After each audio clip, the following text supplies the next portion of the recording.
안녕하세요 여러분. 세상 돌아보기입니다. 네, 오늘은 2023년 4월 29일이고 토요일입니다. 음, 오늘 올망졸망 꼭지로 하나 골라봤고, 자, 우리 이제 K9 자주포에 들어가는 포탄. 사실 그 뭐 유도 포탄 이야기는 우리가 미국의 엑스칼리버 오늘 데모 사진에도 있는데, 이거에 대해서는 많이 알고 있고 우리도 개발을 하려고 한다. 이런 이야기는 이제 들려왔죠. 그래서 이제 정부 과제로서 이제 처음 등장한 게 눈에 띄었어요. 이제 이러면은 이때까지 여러 가지 이제 실험 또 기초 연구 개발 이런 걸 통해서 이제 본격적으로 할 타이밍이 됐다. 이렇게 한다고 이제 볼 수가 있어요. 그래서 이걸 한번 살펴보면서 그 이제 유도 포탄에 필요한 기술적 요소가 뭔지 거기에 등장하는 용어들 좀 친숙해지고 또 향후 우리가 어떤 방향으로 유도포탄 전력을 이제 가져갈 것인지. 자, 우리 K9 포병 전력은 거의 세계 최고 수준이고 더 개선된 게 계속 나올 것이고 전체 전력 보유 대수로서도 엄청난 거거든요. 그래서 우리 포병 전력이 조금만 더 강해진다 해도 엄청나게 강해지는 거거든요, 우리가. 그리고 또한 이제 최근에 우크라이나 전장에서 보시는 것처럼 드론이 일반화되고 있어가지고 정확한 표적에 대한 정보들이 이제는 우리가 가능하게 됐어요. 그래서 그만큼 정밀 타격을 할 수 있는 역량이 있으면 포병의 역할이 극대화돼요. 거기에 덧붙여서 우리도 군단급 A4 레이더 기반의 대포병 레이더를 이미 배치를 했고 지금 4단급으로 또 더 작은 버전을 또 만들고 있거든요.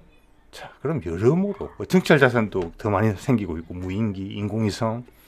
그래서 적을 훨씬 더 정확하게 발견할 수 있어요.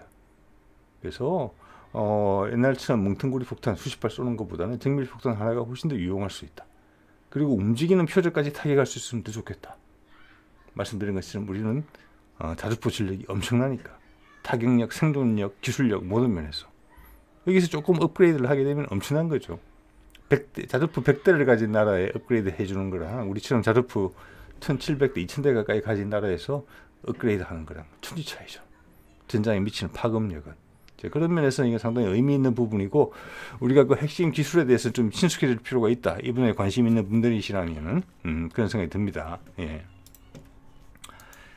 자, 제가 이제 발견한 건 이겁니다. 보면은 과제 명만 보시면 될 것 같고 2023년 3월이니까 과제 설명회를 4월 달에 하는 거니까 거의 최근에 이제 제시가 된 거고 이렇게 제시가 됐다는 것은 체계 개발에 들어간다는 것으로 이해를 하시면 된다라고 제가 몇 번 말씀드린 적이 있습니다. 이거는 이제 기초조사나 업계화하고 이렇게 뭐 공동 연구 이런 건 이미 많이 진행이 됐어요. 근데 이게 이제 가능한데 예산을 받아서 본격적으로 개발하자. 이런 이제 메시지라고 이해를 하시면 돼요. 예. 자, 우리가 이제 유도포탄으로 익히 잘 알고 있는 것은 위 사진에 있는 미국의 엑스칼리버 탄이 있죠. 예.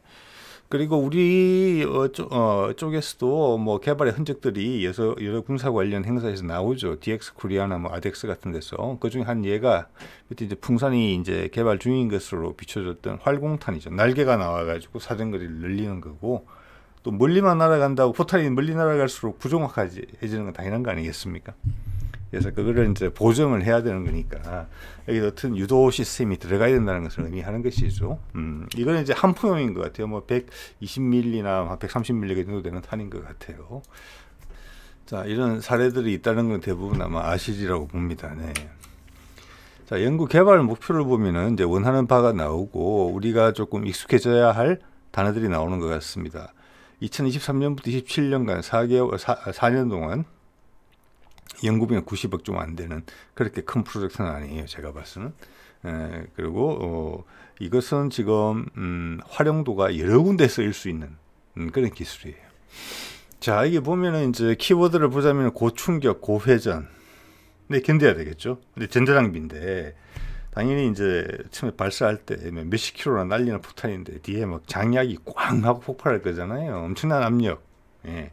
그리고 이게 돌면서 나가는 거니까 강선 때문에. 그럼 그 고회전에도 견뎌야 되는 전자제품이 필요하다. 이런 거죠. 여러 가지가 필요하겠죠.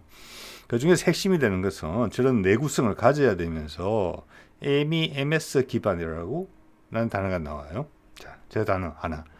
그 다음 자이로 가속도계 센서. 요거는 뭐냐면은 소위 이야기하는 관성 항법 장치, 우리 유도탄 같은 거 할 때 많이 나오는 거죠. 예, 우리 자동차에도 있고 뭐 비행기에도 있고 대륙간 탄도탄에도 있고 뭐 웬만한 데는 다 있어요. 예. 그래서 그 관성 항법 장치를 의미하는 것이고, 이름은 영어로는 INS라고 쓰기도 하고 IMU라고 쓰기도 해요. 전체 항법 장치라는 것을 강조할 때는 INS, 거기 들어가는 요소 기술을 강조할 때는, 좀 특정할 때는 IMU 이렇게 많이 쓰는 것 같아요. 여기에서 당연히 보통 관성 항법 장치는 GPS, 즉 그러니까 위성 항법 장치랑 같이 쓰이죠. 자, 그래서 그건 여러분 다 잘 알고 계시는 부분이니까, GPS는 어떤 건지. 여러분 휴대폰 전부 다 GPS잖아요. 그죠? 인공위성 최소한 3개를 가지고 있으면 내 위치가 지구상에서 바로 나오는 거죠. 또 GPS를 활용하기 위해서는 위성 통신이 돼야 되고 위성과 교신을 해야 되는데, 그것은 무슨 말이냐 하면은 상대방 입장에서는 제명을 걸 수 있는 그런 또 창구가 되기도 해요. 그래서 INS는 뭐냐? 완벽하게 독자적으로 기계적인 상태이기 때문에 바깥에 통신이 필요 없어요. 그래서 그런 제밍에는 상당히 강하다, 이런 측면이 있고, 대신 출발지로부터 멀어질수록 오류가 자꾸 누적이 되는 그런 안 좋은 점은 있어요. 그래서 아주 정확한 걸 만들기 위해서는 아주 고가의 장비가 돼야 된다는 부분이 있는 것인데, 지금 포에 쓰는 것은 사거리 40km, 기껏 100km 정도잖아요, 현재. 앞으로 한 10년까지 미래까지 감안하더라도 사거리가 K9의 이제 사정거리가 한 100km 정도 될 것으로 짐작이 되죠. 한 30년대 초 정도까지 K9A3 정도가 나오게 되면은, 자, 그런데 그 정도 거리다, 40에서 한 100km 정도 남짓이다, 그 정도면은 엄청나게 고성능의 관성 항법 장치가 필요한 건 아닌 것으로 봐져요. 예. 자, 여기서 이제 소형화 시켜야 되는 부분이 있죠. 포탄 안에 들어가야 되니까. 또 소형화 시키는 게, 그러면서 충격에 강해야 되죠. 당연히 포탄에 맞아서 하늘로 날아가야 되는 거니까. 그리고 팽팽팽 돌고 있는 거니까. 돌고 있는 상태에서 내 위치를 파악한다고 생각해 보세요. 관성 항법 장치가 내 위치를 찾는 방법, 현재 내 위치를 찾는 방법은 뭐냐면은, 발사 지점을 기준으로 해서 나의 속도 하고 내가 어느 방향으로 날아가고 있는지, X축, Y축, Z축. 우리 차 보면 이런 말씀 보면 피칭, 롤링, 요잉, 이거 있죠. 예. 그 세 가지를 동시에 들어가는 센서예요. 그걸 알아채는 거예요. 그거하고 나의 속도하고 그 두 가지 정보를 조그만 컴퓨터 안에 들어 있습니다. 아주 단순한 계산기 같은 거죠. 그러니까 그걸 계산해서 출발지 지점하고 현재 위치를 비교해서 내가 지금 어디 있는지를 알아채는 거거든요. 그게 관성 항법 장치예요. 그것을 MEMS라는 아주 작은 형태로 만들겠다, 요거죠. 예. 자, MEMS부터 볼게요. 이것은 뭐냐면, 이제 그 약자인데, 영어로 보면 마이크로, 작다는 뜻이죠. 일렉트릭 하면 전자장비라는 뜻이고, 미케니칼이죠. 예, 그래서 이거는 기계 구조라는 거예요. 그래서 이거는 나노 테크닉, 나노 기술 이런 거하고 조금 달라요. 나노 기술은 작다는 것은 같지만 그 자체가 어떤 반응성을 가진다. 그 표면이, 그런 의미가 포함되어 있고, MEMS는 그냥 아주 작아진 기계다, 이렇게 보시면 되고, 오른쪽에 위 사진에 보시는 동물은 외계인이 아니고 동물인데 진드기 같은 거더라고요, 보니까. 저게 길이가 1mm가 안 돼요, 실제로. 눈에 간신히 점으로 보이는 정도예요, 움직이는. 자, 그거보다 훨씬 작은, 그거의 10분의 1도 안 되는 크기의, 지금 뭐라고 할까, 기어가 보이죠. 그런 식이고, 요 밑에 거는 이제 글자가 작아서 안 보이실 텐데, 이게 마이크로폰이에요. 마이크, 초소형. 이게 MEMS입니다. 즉 관성 항법 장치, 기계적 장치를 아주 작게 만든 거예요. 자, 그래서 이게 요즘 이제 가능하게 된 이유는 뭐냐면은, 컴퓨터 기술이 발전하면서 그래 된 거예요. 우리 기판 만들 때 아주 미세 가공하는 기술이 발전했잖아요. 그거를 여기 적용한 거예요. 그래서 많은 센서들이 이렇게 작아질 수가 있었던 거예요. 그래서 그 기술을 MEMS라고 그러고, MEMS, 그것을 우리는 관성 항법 장치를 이렇게 만들어서 이미 활용되고 있어요, 여러 가지로. 그렇지만 우리가 더 작게 만들고, 뭐 크기보다는 제가 봤을 때는 155mm 포탄에 들어가려면은 더 중요한 부분은 아마 충격에 견디는 부분, 강성을 확보하는 부분, 그거가 더 중요할 것 같아요. 우리가 보통 쓰는 뭐 전자제품에 들어가는 것보다는 훨씬 더 악조건 속에서 작동이 돼야 되는 부분이니까. 그게 이제 기술적 장벽이 있는 부분이고, 외국에서 수출 통제를 하는 부분이다. 지금 서방권에서는 그 155mm 탄의 유도포탄 기술을 가진 나라는 현재는 미국밖에 없어요. 네. 그래서 엑스칼리버 탄이 탐나는 나라는 그게 상당히 비싸잖아요. 그 포탄 한 발이. 그걸 수입해서 쓰고 있어요. 그리고 중국은 중국 나름의 것을 개발하는 것이 있는 것으로 보이고, 다양한 형태로, 러시아는 미국보다 빨리 유도포탄의 개념을 도입해서, 사실은 그게 미국으로 하여금 그 성능을 이제 그들이 이제 실전에서 봤기 때문에 미국으로 하여금 엑스칼리버를 개발하게 된 계기가 됐어요. 그러니까 서방권에서는 현재 미국 빼고는 없는 거예요. 그래서 아까 말씀드린 것처럼 우리는 K9이라는 훌륭한 자주포 체계를, 숫자도 엄청나게 많잖아요. 해외 시장에서도 경쟁 대상이 현재는 없잖아요. 시간이 갈수록. 그거의 상품성이나 부분까지 올릴 수 있는 부분이 있어요. 이걸 우리가 갖추게 된다면 훨씬 저렴한 가격에 해야 되겠죠, 당연히. 예. 자, 그래서 위에 보이는 게 관성 항법 장치고 1950년대 미국에서 최초로 제작이 됐어요. 네. 미국으로서는 처음으로 제작한 거예요. 자기들 기술진을 가지고. 그때 MIT에서 제작한 거예요. 여기 보면은 뭐 상당한 크기가 될 수 있다는 것을 짐작이 되시죠. 예, 저게 전부 기계기구로 되어 있는 거니까 위에 뭐 전선도 이런 굵기의 전선이 지나가고 있으니까 크기가 뭐 상당한 크기가 될 것으로 봅니다. 자, 그게 이제 여러 가지 형식이 있겠지만 아랫단에 보이는 게 이렇게 줄었다는 거예요. 아까 말씀드린 대로 이거는 뭐 한 요만한 크기도 안 될 수도 있어요. 칩 하나 크기. 예. 이게 관성 항법 장치예요. MEMS 기반으로 한 거예요. 예. 이렇게 바뀌었다. 그래서 포탄에까지 넣을 수 있는 정도가 됐다. 값도 엄청나게 싸졌다. 그리고 이것은 우리한테 맞는 기술이다. 왜? 우리는 반도체 산업의 강국이기 때문에. 이런 거예요. 예. 자, 여기서 이제 제가 이 자료 준비를 하면서 재밌는 걸 하나 발견하게 됐는데, 자, 저게 MIT에서 제작한 거잖아요. 위에 있는 게. 그럼 미국은 이 기술을 어떻게 접수했느냐? 이거는 독일에서 가져온 거예요. 독일에 V2 로켓이 있었잖아요. 이때 이미 관성 항법 장치를 처음으로 독일 사람들이 적용을 했어요. 이게 왜? 수백 킬로 이미 날아갔으니까 당시에. 예. 뭐 수백 킬로 이상 날아갔죠. 예.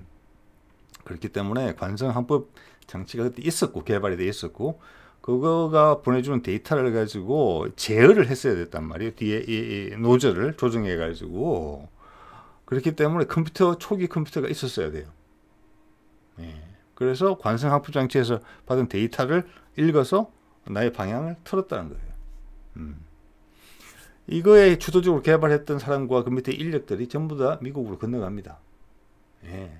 뭐 그게 첫 버전이라고 봐야 되겠죠. 그래서 미국 로켓 개발, 미국 초기에 뭐 유도탄 개발, 대륙간 탄도탄 개발에 그 사람들 핵심적인 역할을 해요. 근데 그 그룹이 모여서 독일인 촌을 만들어서 한 거예요. 근데 그게 너무 독일 사람들한테 기대에 있으니까 미국이 이제 불안했던 거죠. 그래서 그거를 아니다. 이거 이제 이 기술을 미국 국산화해야 되겠다. 자국화해야 되겠다. 해서 처음에 프로젝트를 가져간 게 그 MIT예요. 그 결과물로 나온 게 그겁니다. 그런 기술적 뿌리를 가지고 있어요. 그들도. 예, 예. 자, 볼게요. 연구개발 필요성을 보면은 이게 처해진 상황이 좀 잘 보여요. 아까 말씀드린 것처럼 유도무기 체계의 포발사 환경, 얘는 고충격, 고회전을 당연히 견뎌야 되겠죠. 예. 그러면서 정밀성이 유지가 돼야 되겠죠. 예. 그래서 당연히 뭐 경량화, 소형화는 아까 말씀드린 MEMS라는 기본 기능이 있고, 그것을 우리가 손을 대서 연구 개발을 한 지는 오래된 것 같아요. 국방과학연구소 자료를 봤을 때. 거기다가 우리는 반도체 강국이에요. 뭔가 이것을 무기로 마음만 먹으면 충분히 된다는 확신이 들었기 때문에 이 과제를 하는 거예요. 준비는 된 거죠. 그러니까. 그래서 이런 군용으로 쓸 수 있는 MEMS 관성 측정기, 이거 뭐 관성 항법 장치고 영어로 INS라 그러기도 하고 IMU라고 그러기도 한다. 같은 거다. 여기 밑에 제일 핵심적인 게 보면은 수출 통제 회피를 위해서 국산화 하려고 했는데 이 부품은 수입이 안 된다. 수출 제한 품목이다. 예를 들어서 무인경 엔진 같은 거하고 마찬가지예요. 그렇기 때문에 우리가 우방국이니까 미국으로도 살 수 있을지는 모르겠지만, 우리가 K9을 수출하고 K9의 포탄을 같이 수출하고 그 두 개는 유도 포탄이 썩 훌륭한 것이 적절한 가격으로 나온다 그러면은 K9의 가치를 동시에 올려주는 거잖아요. 그래서 상승 효과가 있는 부분이거든요. 그럴 때 있어서 제약이 걸릴 수가 있다. 제한 요인이.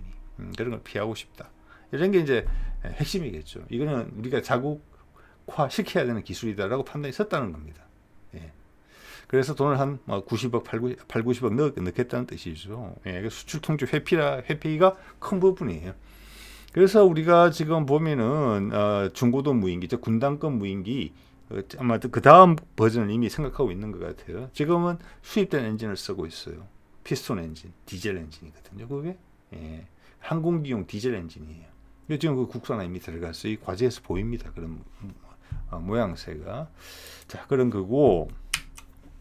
자, K9A3는 30대 정도 가서 이제 나올 것으로 보이는데, 이게 가장 큰 부분은 보면은 최대 사거리가 70에서 100km로 돼 있어요. 예. 그리고 무장에 보면 현재 52 구경장인데 58 구경장이거든요. 그럼 포신이 길어지는 거예요. 지금 최대 사거리가 한 50km 남짓 나올 거예요. 랩탄에 뒤에 뭐 베이스 블리드탄, 이제 로켓 추진도 하고 뒤에 항력 감소 다 하고 이거 다 해서 50km 정도 돼요. 그래서 이 포신의 길이 증가 부분을 봤을 때 저 자체를 최대한 활용하면 70km까지 나올 수 있겠다. 그렇지만 한 100km 정도 넘어가게 되면은 이거는 활공탄을 써야 될 것 같다. 양력을 최대한 활용하는 거. 거기에는 뭐 램제탄도 있을 수 있고 날개가 펼쳐져서 활공을 하는 활공탄을 쓸 수도 있겠어요. 그렇지만 그냥 기존 방식으로 쓰는 건 한 70km 밖에 안 될 것 같아요. 그래서 이게 70에서 100이라는 게 그런 의미가 다 포함되어 있다고 봅니다. 예. 근데 여기서 또 하나 중요한 것은 일반 탄이 50km, 70km만 가면 이미 정확도는 엄청나게 떨어져 있다.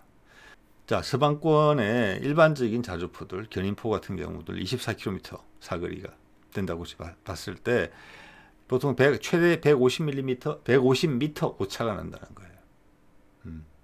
자, 24km에서 저만큼 오차가 나는데 저게 70km, 80, 100km까지 가면 상당한 오차가 나겠죠. 예, 미래 전장의 흐름에 맞지 않는 것이죠.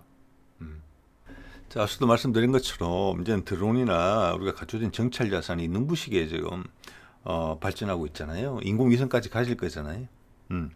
고고도 무인기, 그다음 중고도 무인기, 그죠?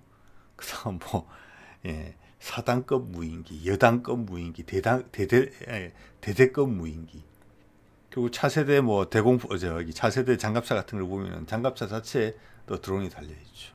아니 박격포에도 달려 나올지 몰라요. 그래서 그리고 그 드론의 개발에 있어서 우리는 그 중요성을 강하게 인지하고 있고 세계상에서 아마 제일 짧은 시간 내에 가장 많은 종류를 개발하고 있는 것 같아요. 정말입니다. 예. 자, 그러면 실시간 표적이 다 전달이 되어 온다는 것인데 대충의 지향 사격이 아니고 모든 포가 거의 각각의 좌표를 부여받을 수도 있단 말이에요. 그런데 24km만 떨어져도 저게 참호 속에 있다. 150mm 죄송합니다. 155mm 탄을 발사한다. 24km에서. 한 발 갖고 맞겠습니까? 150m 차가 나는데 한 포대가 한꺼번에 쏴야 될 거예요. 한 포대 보통 6문이죠. 예. 그럼 몇 발 쏴야 될 거예요. 몇 번씩을. 그 적을 반드시 제압하기 위해서는. 근데 그게 사거리가 50km 늘어난다고 생각해 보세요. 그럼 오차가 300m가 될 수 있어요. 산술적으로. 2배 늘어나니까. 그러면 한 포대가 1개 대대가 동시에 쏴야 될지도 몰라요. 적 목표 하나를 맞추기 위해서. 예. 그리고 이제는 적들도 옛날처럼 우리도 마찬가지지만 밀집해서 다니지 않습니다. 흩어져서 다녀요. 예. 전쟁이 양상이 바뀐 거죠. 그러면 포탄이 남발될 수가 있는 것이죠. 그러니까 사거리가 길어질수록 정확도가 더 필요해요. 그건 이제 분명한 거죠. 예. 그만큼 우리 K9의 역량이 더 높아지는 거고, 그렇다고 우리가 K9의 숫자를 줄일 게 아니기 때문에 그게 전부 다 정밀도를 확보하게 되면은 우리의 포병 전력은 전 세계 1등이라고 볼 수 있을 것 같습니다. 예. 자, 그런 상황이기 때문에 오늘 말씀드리는 이 유도포탄 기술의 핵심 기술을 개발한다는 부분은 우리한테 엄청난 플러스가 되는 부분이라는 거예요. 중요한 부분이라는 거죠. 예. 모든 게 준비가 됐다. 이제 개발만 하면 된다. 예. 그게 지금 시간으로 봤을 때는 K9A2가 나오는 시점에 맞춰져 있는 것 같아요. 그 포탄이. 예. 자, 그리고 이게 아까 잠깐 말씀드린 건데 이게 러시아의 크라스노폴이라고 하는 불리는 유도포탄입니다. 이것도 상당히 의미가 있어요. 이게 1986년부터 배치가 됐어요. 미국이 이 포탄의 위력에 보고 인상을 강하게 받아서 개발한 게 엑스칼리버입니다. 예, 이거는 글로나스, 즉 GPS를 써요. 대신에 이건 INS는 안 쓰는 것 같아요. 예, INS는 안 쓰고 대신에 레이저 유도를 써요. 이것도 괜찮은 생각이에요. 제가 봐서는. 즉 이거는 이게 사거리가 24km 정도예요.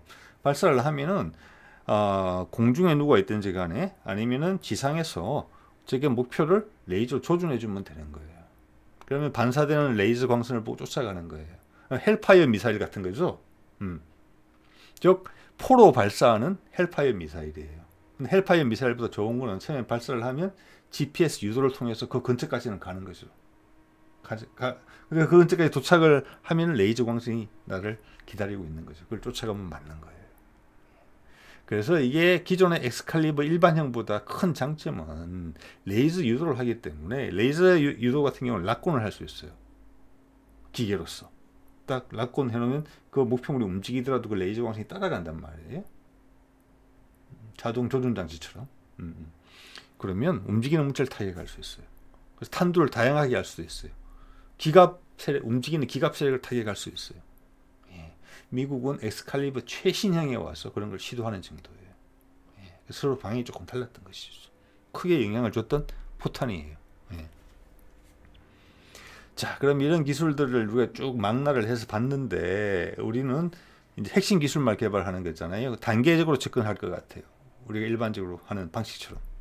그 중에 가장 쉬운 생각은 뭐냐면은 미국에서도 이게 시도한 것 같은 이미 이제 배치도 된 것 같아요. 이건 것 같아요. M1156 탄도 수정 신관이에요. 이거는 기존의 155mm 멍텅구리 폭탄을 앞에 신관 있죠. 이렇게 발사하기 전에 이렇게 조이는 거, 결합하는 거. 어떻게 보면 내관에다가 뭐 폭발 시기 이런 거를 조정해 주는 거잖아요. 날개가 달려 있죠. 저걸로 해서 방향을 좀 바꿔줘요. 네. 근데 이거는 INS는 안 들어있고 GPS 정도만 들어있는 것 같아요. 예. 그래서 엑스칼리버 같은 게 CEP, 즉 50%의 포탄이 맞는 반지름이에요. 그게 4m인데 이건 10m예요. 정확성이 잠깐 떨어지죠. 예. 그렇지만 앞서 멍텅구리 포탄 같은 경우는 150m였죠. 24km에서. 그거에 비해 현격히 올라간 거죠. 그래서 이건 값이 훨씬 싸요. 예. 그래서 우리가 이제 이번에 MEMS 그 기술을 기반한 그 관성 함부 장치를 포탄용으로 개발하게 된다면은 처음에는 이런 시도를 먼저 할 것 같아요. 우리는 포탄 보유량도 많아요. 미국에 팔 정도로 몇십만 발씩. 예, 항상 전쟁을 준비 중인 나라이기 때문에 그 포탄들을 이런 형식으로만 바꿔도 다 엄청나진다는 것이죠. 우리는 한 줄 더 뗄지 몰라요. 단가만 조정할 수 있으면 우리 반도체 핵심 국가잖아요. 최강국이잖아요. 여기에 GPS와 INS를 같이 넣어도 된다고 봅니다. 예. 그 조종면이 작아서 얼마나 뛰어날지는 모르겠으나 여기 GPS밖에 없는 M1156보다는 훨씬 CEP가 줄어들 가능성이 많다고 봐요. 예. 그러면 10발 폭탄을 한두 발만 쏴도 맞는 거예요. 그래서 일단은 이것도 충분히 하나의 그 선택지로서 고민하고 있을 거라고 봅니다. 이번에 개발된 기술 다 적용할 수 있죠. 그래서 어느 정도 크기를 요구하느냐가 상당히 중요할 것 같아요. 왜? 여러 가지 경우에 다 써야 되거든요. 예. 이거 분명히 이거 후보군에 하나에 반드시 들어있다고 봅니다. 예. 기존 포탄을 폐기 처분하지 않고 성능을 완전히 다른 차원으로 올릴 수 있는 그런 형태거든요. 자, 거기다가 우리도 이제 뭐 램제트 단도 고민을 하고 있는 것이죠. 이거랑 이제 활강탄하고 뭐 겨루는 분위기인데 그거의 뭐 장단점 이런 것까지는 모르겠어요. 그렇지만 우리는 램제트 기술도 상당한 확보를 하고 있는 상황이란 말이에요. 그래서 후보군에는 저는 있다고 봅니다. 이것도 한 100km까지는 그냥 나오는 거죠. 일반 탄처럼 발사해도 되는 거예요. 이거는 그리고 약간의 그 유도 기능이 포함된 거니까 좀 전에 그 수정 신관을 살짝 응용하는 것으로 보시면 될 것 같아요. 그래서 적절한 크기로 관성 함부 장치에 MEMS 형태를 개발하면 여기도 들어가야 되고 좀 전에 수정 신관에도 들어갈 수 있어야 된다. 이런 겁니다. 예. 그리고 이건 아까 보여드렸던 대로 활공탄이죠. 이것도 이건 한 30년대 초반 정도에 등장해야 될 것 같아요. 예. 이게 이제 그 후속 기술이죠. 여기는 활공으로 조종하는 거니까 기술적으로 좀 복잡하겠죠. 왜냐면 아까 말씀드린 것처럼 램서처럼 그 강력한 압력과 회전을 견디면서 날개가 펼쳐져야 되고 유지해야 되는 거니까 기술적으로 어려울 것 같아요. 그래서 이게 100kg짜리도 좀 늦게 나온다. 예. 그렇지만 그 사이에 우리 한국판 엑스칼리버 정도는 나올 수 있다. 지금 사거리 한 50km 정도 나오는 거고, 그것을 58 구경장에서 쏘면 한 70km 이상까지 나올 수 있어요. 엑스칼리버 형태로도. 그럼 거기도 그걸 쓸 수 있다. 그 다음에는 아마 활공탄이 될 것 같다.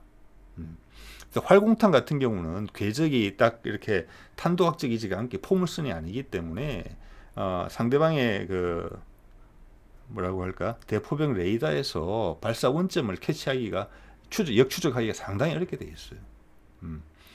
자, 그리고 제가 여기서 하나 더 우리가 더 고민하고 있을 것으로 보이는 것은 이겁니다. 이 기술은 이미 아마 확보하고 있을 거예요. 예전에 제가 소개드렸던 건데, 이게 튀르키예가 가지고 있는 거들판의 천무 다연장이에요. 직경도 230mm짜리죠. 사거리 20에서 70km짜리. 우리 230mm짜리하고 비슷해요. 또 그 미국의 하이마스하고도 같아요. 예. 이게 튀르키예 로켓산에서 개발한 로켓인데, 저 용법이 상당히 독특해요. 그래서 제가 옛날에 여러분한테 소개드린 바가 있습니다. 이 유도 방식이 앞에는 뭐 GPS나 글로나스나 위성 항법이고, 그 뒤에 INS까지 들어가 있어요. 즉 관성 항법까지. 여기에 더해서 레이저 유도까지 가지고 있어요. 예. 그러니까 이거는 움직이는 물체를 타기 가능한 거예요. 아까 러시아의 그 유도포탄하고 같은 컨셉인데 그 로켓에 적용했죠. 저도 우리 한화에서 그들이 홍보하는 말을 들은 적이 있습니다. 레이저 지식이, 레이저를, 그러니까 사격 통제를 해서 레이저를 한 곳에 계속 움직이는 물체라도 조준할 수 있는 역량, 그게 확보되어 있다고. 저 그 어려운 기술 아니라고 보거든요. 우리 제가 알기로는 LIG인데 KF-21 같은 경우에도 그 뭐야, 타겟팅 포드를 만들잖아요. 그게 아마 LIG에서 만드는 것으로 제가 틀렸을 수 있습니다. 짐작이 이렇게 돼요. 그러면 거기 쓰는 하늘에서도 지상에 있는 목표에다 레이저를 계속 조정할 수 있는 거예요. 내가 그렇게 빨리 날면서도. 그렇기 때문에 그거는 어려운 기술은 더 이상 아니에요. 우리한테는. 한화든 LIG든 간에. 그런 기술을 염가로 해서 이렇게, 우리도 지금 천무 230mm짜리, 그게 지금 최고 핵심적인 탄두거든요. 그거 지금 개량한다는 얘기가 나오고 있어요. 왜냐? K9의 사거리가 자꾸 늘어나고 있죠. 그러면 천무의 사거리랑 겹쳐요. 그러면 K9도 정확성도 올라가죠. 유도포탄 이야기 하잖아요, 오늘. 그럼 K9도 맞고 천무로도 맞을 수 있어요. 때릴 수 있어요. 그러면 여러분 어떻게 결정하시겠습니까? 뭘 가지고 선택을 하겠습니까? 네?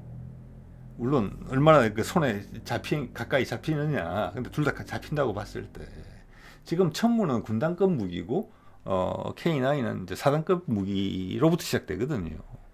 자, 그럼 제가 봤을 때 여기서 크게 고민되는 부분은, 우리는 워낙 보유량이 많으니까 두 개 다 로켓으로도 때릴 수 있고 155mm 탄으로도 때릴 수 있으면 가격 문제예요. 그 다음부터. 네. 저는 그래서 상식적인 선에서 봤을 때는 유도 기능이 들어간다 하더라도 155mm 탄의 가격이 훨씬 저렴할 것이다. 예, 230mm 로켓탄보다는. 자, 그렇게 되면은 K9의 사거리가 늘어나면은 100km까지 넘어가면은 지금 보이시는 230mm짜리 로켓은 또 사거리를 더 늘려서 도망을 가야 돼요. 이 겹칠 필요가 없는 거예요. 겹치게 되면은 싼 걸 쓰면 되는 거예요. 숫자도 많잖아요, 우리는 K9이. 그래서 지금 보면은 우리 230mm 천무의 탄을 사거리 연장탄, 그리고 유도 기능을 더 강화시켜야 되겠죠. 사거리가 길어지면 유도하기가 더 오류가 더 많이 날 수 있잖아요. 어떻게 보면 당연한 거예요. 그렇게 움직이고 있어요. 상당히 재밌죠. 예. 자, 그래서 제 생각에는 우리 포탄에도 러시아처럼 레이저 유도 기능을 넣을 수 있으면 되겠다. 충분히 작게만 만들 수 있다면. 그렇게 되면은 움직이는 목표물까지 타격이 가능하다. 그리고 우리 같이 좁은 전장에서는 아까 말씀드렸잖아요. 드론에 뭐 대대급 무인기, 여단급 무인기, 사단급 무인기, 뭐 군단급 무인기 지천이잖아요. 그들 전부 다 EOIR 시스템 다 가지고 있잖아요. 그들이 레이저로 지시해 주는 건 어렵지 않아요. 예. 그러면 155mm 포탄에 레이저 유도 기능을 넣지 않을 이유가 없죠. 예. 한 발에 한 발씩 직격을 할 수 있어요. 자, 그래서 오늘 소개드린 이 유도 포탄용 관성 항법 장치 MEMS 형태로 소규모로 만든 거, 강한 충격에 견딜 수 있는 거, 그것만 성공적으로 개발해낸다면은 무궁무진하다는 거죠. 예. 거기다가 대추측한 데는 레이저 기술도 일부 포탄에는 적용하고 싶을 것이다. 충분히 기술 검토 과정에서 됐을 것이며 사라지지는 않았을 것 같다. 왜냐? 미국 엑스칼리버 탄도 그걸 적용하려고 하고 튀르키예도 이런 모습을 보이고 있잖아요. 러시아도 그걸 잘 쓰고 있고 그렇게. 예, 오늘 이 정도 하겠습니다. 네.